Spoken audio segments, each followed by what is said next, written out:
په سلامونو او نیکو هیلو مو هرکلی کوم. امید ده چې ټول به روغ او جوړ اوسئ. دوستانو زموږ د نن ورځې ویډیو دې باره کې ده هغه خلک چې مټې وهي په هغوی کې کوم ملامات ښکاري او څنګه پوهیږو چې دغه انسان د دې بیماري ښکار دی.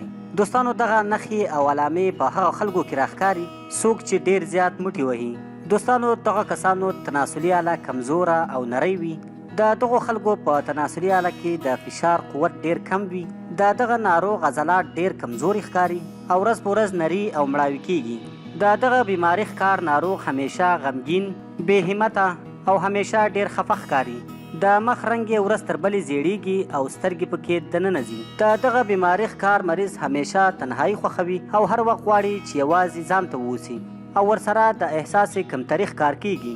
دغه ناروغ له چا سره په جګو سترګو خبرې نشي کولی، په ارادو کې یې کمی راځي او د ژوند له کارونو سره نفرت پیدا کیږي. ډیره زیاته غوسه ورځي او همیشه له هر چا سره لانجې کوي. د دغه بیماري ښکار ناروغ همیشه د سردرد او د سر د چکر څخه شکایت کوي. د سترګو نظر یې کمیږي او په غوږونو کې یې ګنګس اوازونه وي.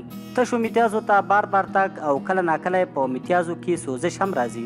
د دغه ناروغ ورځ تر بلې په ښځو کې دلچسپي کمیږي، همیشه یې معده خرابوي او د بدهضمي شکایتونه کوي. د دغه بیماري ښکار ناروغ اجتماعي ژوند ورځ تر بلې خرابیږي، له خپلوانو او ملګرو سره د میلاویدو څخه ډډه کوي. د دغه ناروغ وجود ورځ تر بلې کمزوریږي چې په نتیجه کې ورځ تر بلې د یوې نه یوې ناروغۍ ښکار کیږي.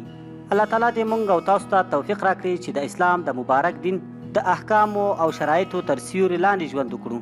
دوستانو ضرور نه ده چې دغه کوم نښې او نښانې موږ ویلې چې دا دې په هر یو انسان کې موجودې وي.